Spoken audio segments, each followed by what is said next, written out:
Manjummel boys നിർമ്മാതാക്കൾക്കെതിരായ അന്വേഷണം. നടൻ സൗബിനെ ED ചോദ്യം ചെയ്തു.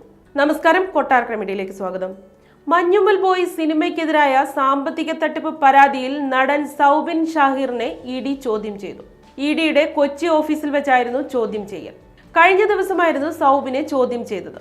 സൗബിനെ വീണ്ടും വിളിപ്പിക്കുമെന്നാണ് വിവരം. സിനിമയുടെ ഒരു നിർമ്മാതാവ് ഷോൺ ആന്റണിയെ നേരത്തെ ED ചോദ്യം ചെയ്തിരുന്നു. ജൂൺ 11-നായിരുന്നു മഞ്ഞുമ്മൽ ബോയ്സ് സിനിമയുടെ നിർമ്മാതാക്കൾക്കെതിരെ ED അന്വേഷണം ആരംഭിച്ചത്.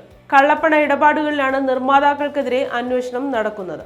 സാമ്പത്തിക തട്ടിപ്പ് കേസിൽ മഞ്ഞുമ്മൽ ബോയ്സ് നിർമ്മാതാക്കൾക്കെതിരെ പോലീസ് കേസുണ്ട്. സിനിമയ്ക്ക് 7 കോടി രൂപ മുടക്കിയ വ്യക്തിക്ക് 250 കോടി ലാഭമുണ്ടാക്കിയിട്ടും മുടക്കുമുതൽ പോലും നൽകിയില്ലെന്നായിരുന്നു പരാതി. സിനിമാ നിർമ്മാണത്തിലെ കള്ളപ്പണ ഇടപാടാണ് പരിശോധിക്കുന്നത്. മഞ്ഞുമ്മൽ ബോയ്സ് സിനിമയുടെ നിർമ്മാണത്തിനായി പണം വാങ്ങി വഞ്ചിച്ചെന്ന് പരാതിക്കാരനായ സിറാജ് വലിയത്തറ പരാതിയിൽ പറഞ്ഞിരുന്നു. 7 കോടി രൂപയാണ് സിറാജ് നൽകിയതെന്നും ഇതിൽ 5 കോടി 95 ലക്ഷം രൂപ ബാങ്ക് വഴിയാണ് കൈമാറിയതെന്നും ഇയാൾ പറഞ്ഞിരുന്നു. പറവ ഫിലിംസിന്റെയും പാർട്ണർ ഷോൺ ആന്റണിയുടെയും ബാങ്ക് അക്കൗണ്ടുകൾ കോടതി മരവിപ്പിച്ചിരുന്നു.